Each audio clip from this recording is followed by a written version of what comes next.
Let's get into this now with Politico reporter for Politico, Eli Stokols. He joins us from the Politico newsroom in Arlington, Virginia. Eli, you just heard the spin there from Kellyanne Conway about the transition turmoil. You've been covering the Trump transition in your reporting. What are you hearing from the inside?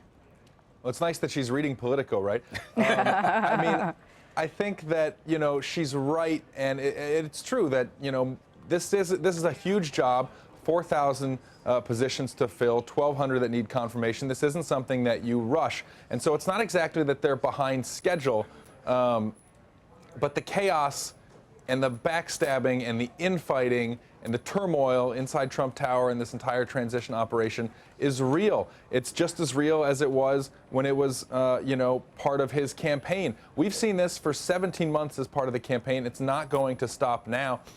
It's just a matter of, this transition was something that up until early last Wednesday morning when the results became clear, this was abstract for Trump and his team. This was not something when they were expecting that they would lose that they ever really thought they would have to deal with. And so, yes, there were attorneys in Washington working on this, compiling names.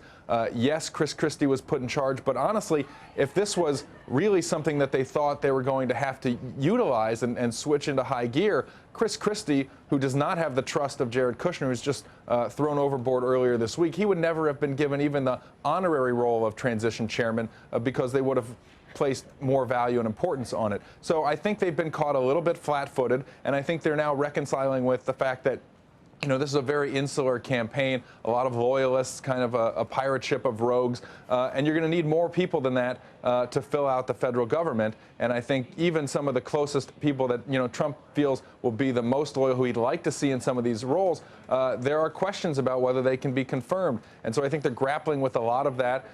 He'll present it, just like he said in the tweet, as if it's another episode of The Apprentice, only I know who the finalists are going to be. Tune in and wait for the surprise, and the drama and the back and forth with the press is, that also was a staple of sort of our coverage of this race, and that will continue. But I think there's just a lot of dust that needs to be settled right now. They may have some ideas as who they'd like to put in some of these top cabinet posts, but I think they're still trying to figure it out before they make the final decisions. Speaking of tweets, Eli, in a series of tweets this morning, Trump railed against the New York Times and their reporting.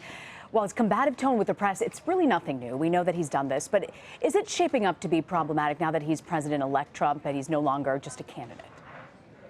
Well, I mean, it depends how you problematic for whom? Not for his supporters. His supporters are used to him trashing the media. They love it. It endears him to them. The media has, popularity ratings that are barely higher than Congress. But I think, in terms of coverage of the administration, and maybe that will change in terms of the public and its expectations of someone who's not just a candidate or reality TV figure, but who is actually the president. Maybe they will start to hold Donald Trump to a higher standard. That remains to be seen. But it is a little problematic for those of us in the press who are used to a president who recognizes the value of having a protective press pool, doesn't just ditch the press pool and go out for a steak dinner because he feels like it.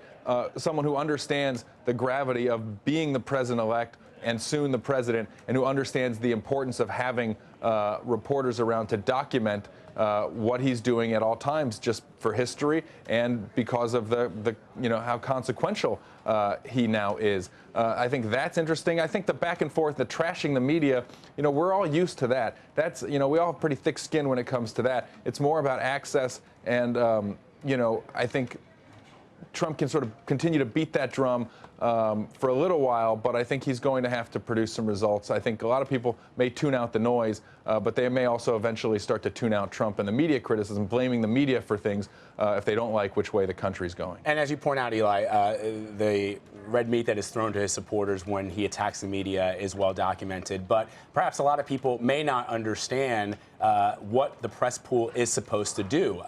For example, it was put into place after President Kennedy was assassinated so that at all times the American people would be informed as to what the President of the United States was doing. That's how we know what George W. Bush was doing during 9/11. He was at that school reading that book to those kids. So explain to our viewers who may not be aware of what happened last night when Donald Trump went out to dinner without the traveling press pool. Well, I mean, there are a bunch of reporters who are sort of camped out in the lobby of Trump Tower, and there is a print pooler, there's a TV pooler. These are people who follow the president-elect's movements, the movements of his staff, and who report that for all the other outlets so that everybody in the media is aware of what the president-elect and his staff are doing at all times. And at the end of every day, the staff will issue what's called a lid. That means there's no more movement, there's no more activity today, the pool can go home. Well, they did that last night about 6:30, and then the next thing you know, around 7:30 or 8, there was a tweet from another reporter who was at the 21 Club showing Donald Trump on video walking in, getting some applause, talking about reforming the tax code, and sitting down to dinner with his family. And that vexed a lot of us in the press, especially the people who were at Trump Tower and assigned to pool duty, because they were trying to fulfill their responsibility to the rest of us to document Trump's whereabouts and what he's doing, his movements. And the next thing you know, they find out that they were told the day was over, there was a lid, then he's out to dinner. Not that anything happened at that dinner that was of that much consequence, but, you know, if something did happen, they would not have been in position to cover it. And I think that's what, you know, what we saw a little bit of anxiety about this on Twitter last night. And what you're hearing today is this ongoing debate about will Trump abide, you know, follow convention and allow that sort of access. You know, during the campaign, there were no reporters allowed on his actual plane. Access to Trump was very limited. And I think in terms of a free press that actually is capable of doing its job and documenting the presidency in real time, that's very much up in the air, even though his campaign and Hope Hicks, his spokesperson, has said, even after last night, that that will be in place. It will exist in the way it always has. They're just still working the kinks out. I think it all remains to be seen, though. Eli, before we let you go, I want to ask you, we know President-elect Trump met with New York City Mayor Bill de Blasio, and Trump once called him probably the worst mayor in the city's history. What was this meeting about today? Well, I mean, I think it's sort of pro forma, and de Blasio did a press conference outside Trump Tower afterwards, focused mainly on, you know, that said, yes, it was a cordial meeting, but I told Trump, you know, I'm worried about his tone. I'm worried about this. I'm worried about lowering taxes on the rich. I mean, de Blasio is a pretty liberal guy. Donald Trump and the Republicans in Washington now have, you know, a chance to really make a mark legislatively in terms of pushing through a very conservative agenda. So I think there's a pretty pro forma meeting. I don't expect that Bill de Blasio convinced Donald Trump to, you know, abandon any of the policy agenda items that he's looking to get to in his first 100 days.